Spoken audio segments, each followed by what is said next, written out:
Hey, if it works out, it works out. If it doesn't, it doesn't. All you can do is give your best. All right? Love you guys. Let's go score on 3. 1, 2, 3. Sure. Hey, that's a heck of a pep talk. Works out, it works out. It don't, it don't. Well, what didn't work out was this far. What kind of pep talk was that?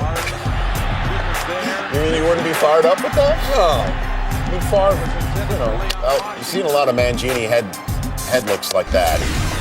Certainly in this game. Second quarter, after the pick, though, Chad Pennington in a revenge mode on the day gives it back as he's sacked by Brian Thomas. Jason Trusnick making a name for himself gets the ball, and 8 plays later, Favre to Lavernius Coles. First points of the game. It is a touchdown.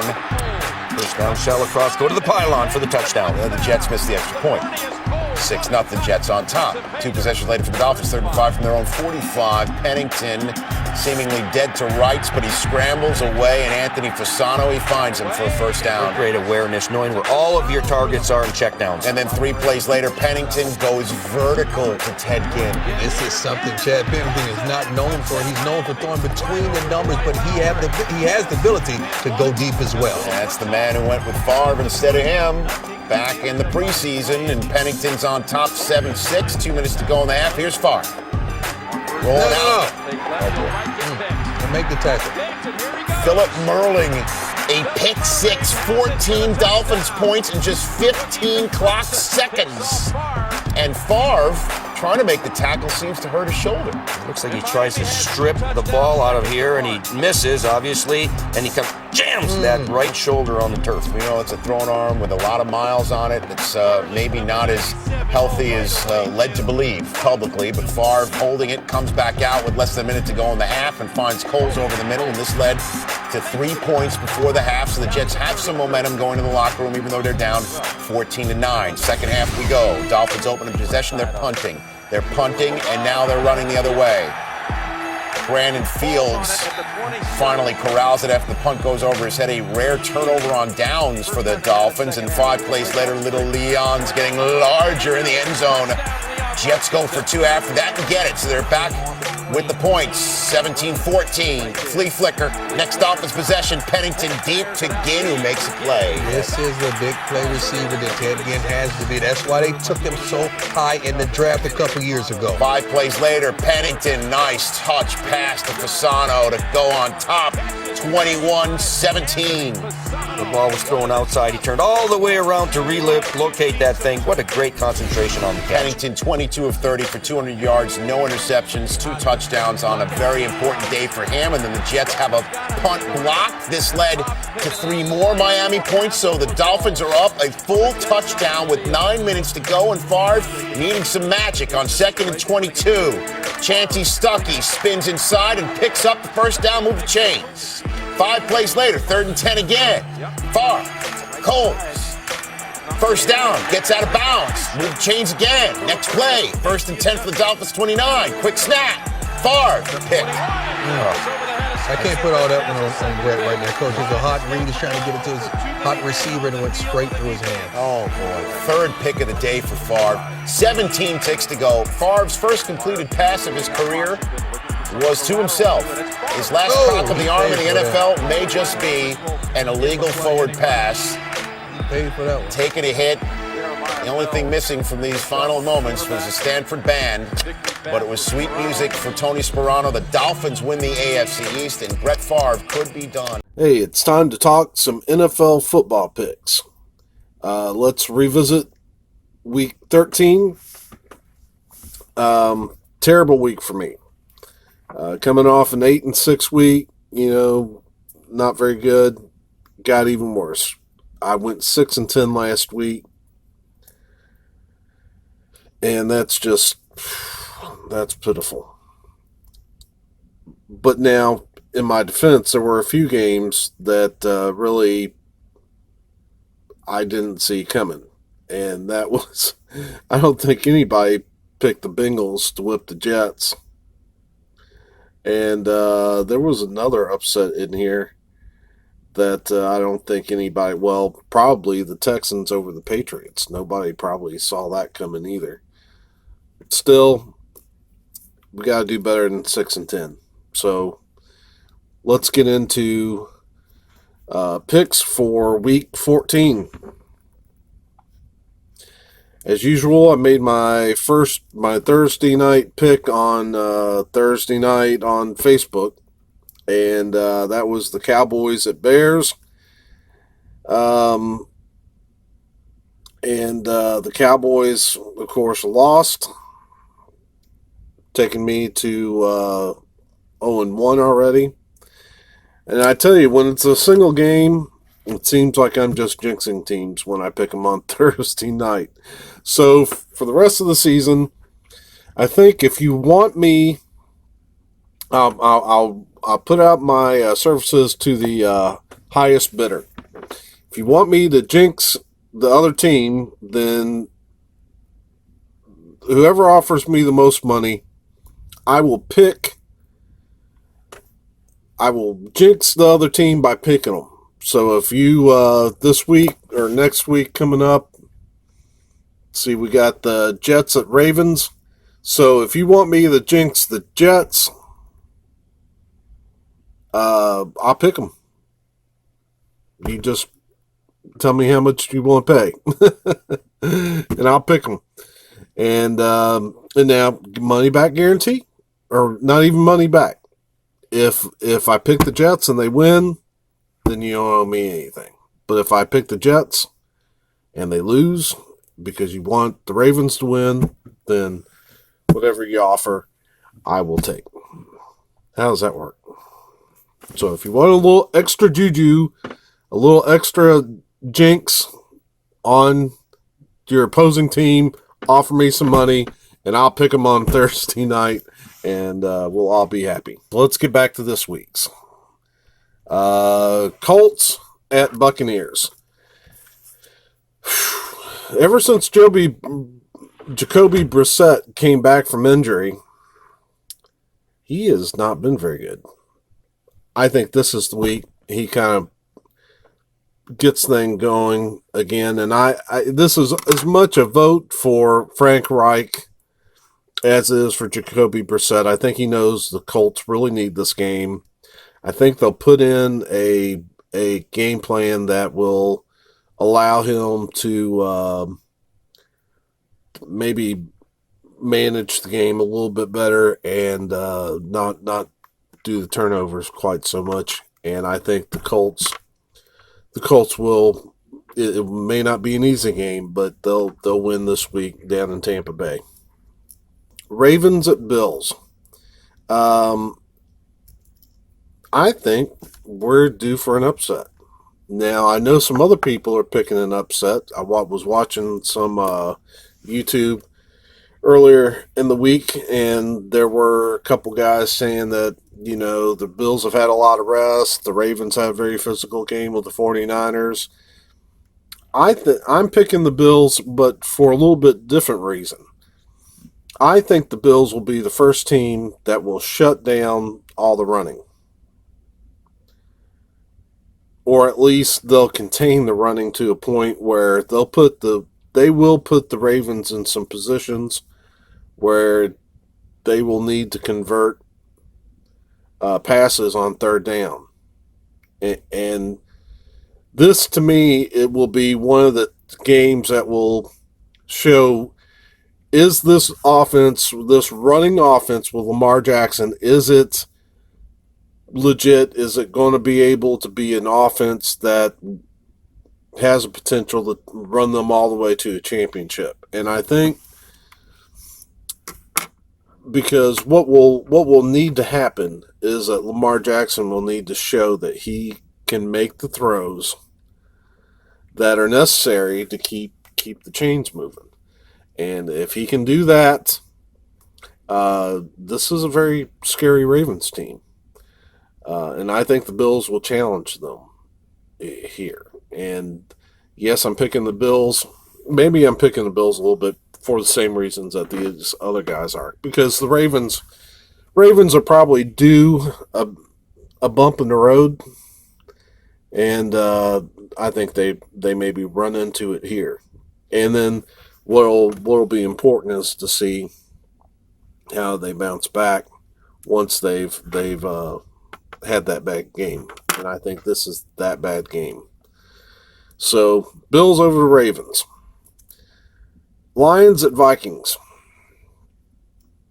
Yeah, Vikings. I just think the Lions are a little too Stafford dependent to really get things done with a backup against this Vikings defense. They are a very good football team. I like the Vikings. Redskins at Packers. I'm picking the Packers. The Redskins are